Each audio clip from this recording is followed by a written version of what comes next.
Hello friends, welcome to Jansanchar achievers. Master Rajesh Sharma. आज की इस वीडियो में हम देखेंगे advertising as a language and advertising as a translation. पहले हम बात करेंगे एडवर्टाइजिंग एज ए लैंग्वेज के बारे में। जैसे जो एडवर्टाइजिंग है वो क्या है, बेसिकली वो लैंग्वेज ऑफ परसुएशन है।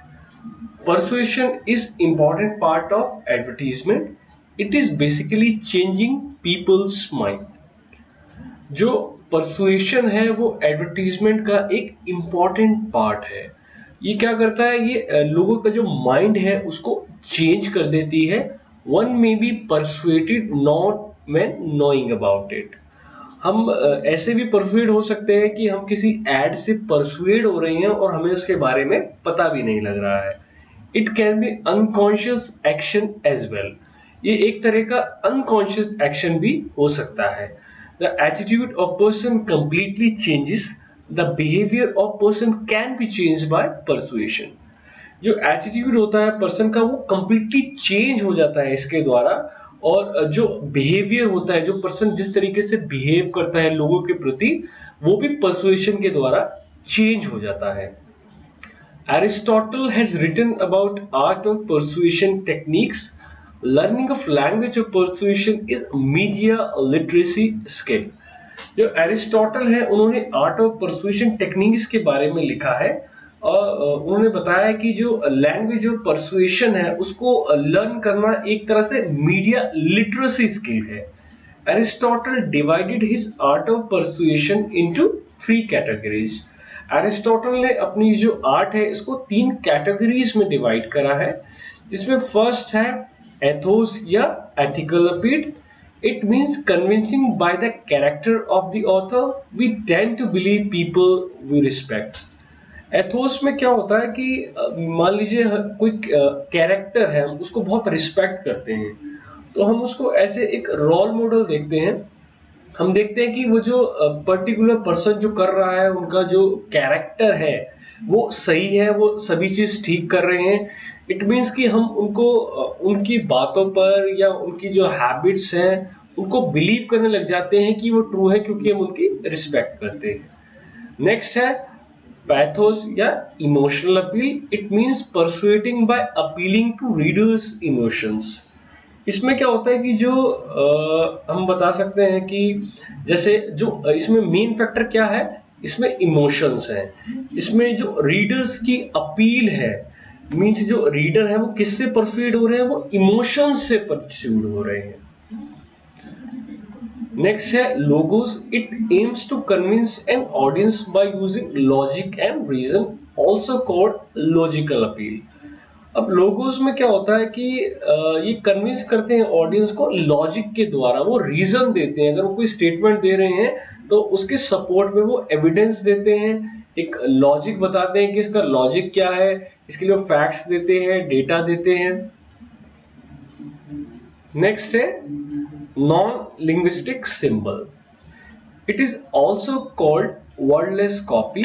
Advertising language makes many linguistic symbols such as body gestures, signals of various kind, traffic light, flags, etc. अब नॉन लिंग्विस्टिक सिंबल का मतलब ये होता है कि इसमें किसी लैंग्वेज का यूज नहीं हो रहा है, इसलिए हम इसको वर्डलेस कॉपी भी कहते हैं। जो एडवर्टाइजिंग लैंग्वेज है वो काफी तरह के सिंबल्स बनाते हैं। जैसे बॉडी जेस्चर्स, हम बॉडी के द्वारा भी कम्युनिकेशन करते हैं। काफी तरह के सिग्नल्स होते हैं। ट्रैफिक लाइट है जैसे, वो भी एक तरह का सिग्नल देती है। Even though it is not complete और meaningful, it is also termed communication. जबकि ये एक तरह से कंप्लीट या मीनिंगफुल नहीं हो सकते, फिर भी ये कम्युनिकेशन कहलाते हैं। जैसे कि जो ट्रैफिक लाइट है, हमें पता है कि जो रेड लाइट है उसका मीनिंग क्या है, येलो का क्या है, ग्रीन का क्या है। लेकिन अगर कोई ऐसा पर्सन है, जो कम्युनिटी है जिसको उसके बारे में नहीं पता है, लेकिन फिर भी उस पर्टिकुलर टाइम पर कम्युनिकेशन हो रहा है। The language of advertising is quite often associated with the language of everyday conversation। जो एडवर्टाइजिंग की लैंग्वेज होती है वो हम कह सकते हैं कि एक तरह से जो हमारी रोजमर्रा की जो लैंग्वेज होती है उसी के जैसी होती है। The tone is often informal and chatty and expressions are very common. जो टोन होती है लैंग्वेज की वो इनफॉर्मल होती है। इट मीन्स वो काफी एक तरह से जैसे ऑफिस में एनवायरनमेंट होता है फॉर्मल, उस तरह का नहीं होती है जैसे हमारी रोजमर्रा की होती है, उस तरह की लैंग्वेज होती है। चैटी मीन्स जैसे हम चैट करते हैं और जिसमें एक्सप्रेशंस जो शो करे जाते हैं काफी कॉमन होते हैं। ऐसा नहीं है कि बहुत अजीबोगरीब है, कॉमन जो एवरीडे लाइफ में हम देखते हैं उस तरह के एक्सप्रेशंस होते हैं। Advertising language is distinct from conversation, however, and other linguistic features make this feel a variety in its own right. जो एडवर्टाइजिंग लैंग्वेज होती है वो कॉन्वर्सेशन से तो काफी अलग होती है, जबकि जो डिफरेंट लिंग्विस्टिक फीचर है मींस जो डिफरेंट डिफरेंट लैंग्वेज के अलग अलग उनके फीचर्स होते हैं, इसलिए उन्होंने एडवर्टाइजिंग में क्या कर दिया, एक वैरायटी को क्रिएट कर दिया है।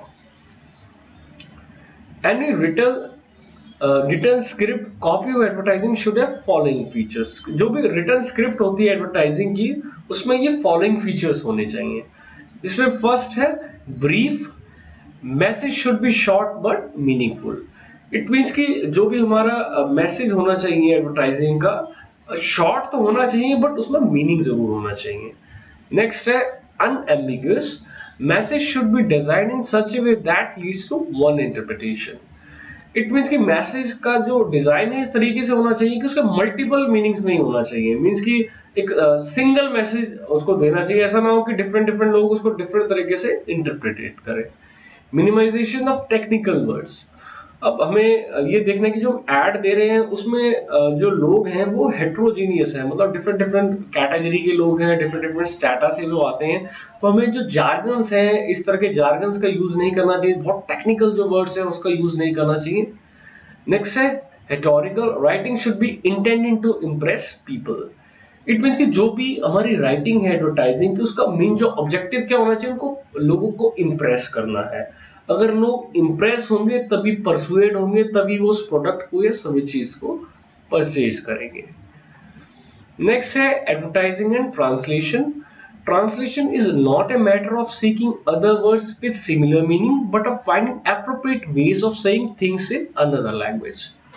ट्रांसलेशन का मतलब ये नहीं है कि हम उसको किसी और दूसरी लैंग्वेज में ट्रांसफर कर रहे हैं तो वर्ड टू वर्ड हम उसको ट्रांसफर कर रहे हैं जिसका मीनिंग सिमिलर हो, बट हमें ऐसे तरीकों की खोज करनी है कि जिससे जो हम बात अपनी कहना चाह रहे हैं दूसरी लैंग्वेज में वो सेम रहे।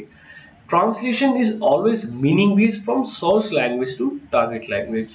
तो ट्रांसलेशन जो होती है वो मीनिंग बेस्ड होती है, मींस हमेशा इसका कोई ना कोई मीनिंग होता है जो सोर्स लैंग्वेज से टारगेट लैंग्वेज में ट्रांसलेट करी जाती है। सोर्स लैंग्वेज वो लैंग्वेज होती है जिससे हम ट्रांसलेट कर रहे हैं और टारगेट लैंग्वेज वो लैंग्वेज होती है जिसमें हम ट्रांसफर कर रहे हैं।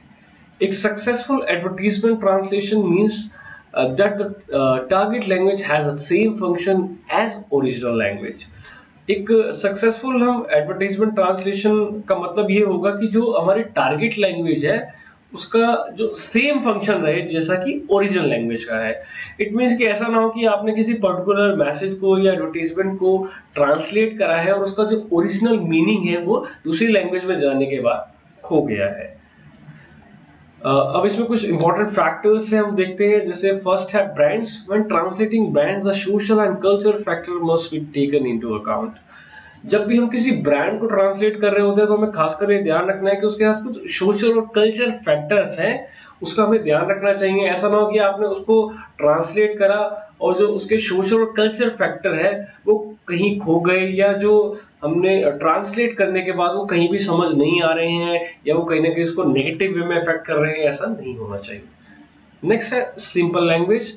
The English advertising writings are literary, but in other way it must be simple and easy to remember. जैसे जो इंग्लिश एडवर्टाइजिंग होती है वो एक तरह से लिटरेरी फॉर्म्स में होती है, मीन्स वो रिटन है कहीं ना कहीं, थोड़ा सा वो लिटरेरी है, जैसे डिक्शनरी मीनिंग है उनका। बट अगर हम दूसरी तरफ देखें तो ये काफी सिंपल है और आसानी से हम इसको याद कर सकते हैं।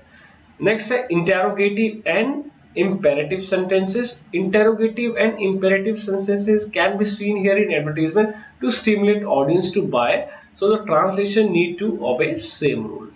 अब जैसे हम देखते हैं कि imperative और interrogative जो sentences हैं वो advertisement में हम काफी देखते हैं और ये क्या करते हैं, एक तरह से stimulate कर देते हैं, मीन्स एक तरह से audience को कह सकते हैं कि एक तरह से जगा देते हैं कि वो उसको बाय करें। और जो ट्रांसलेशन है उसको भी ये रूल जो है फॉलो करना चाहिए।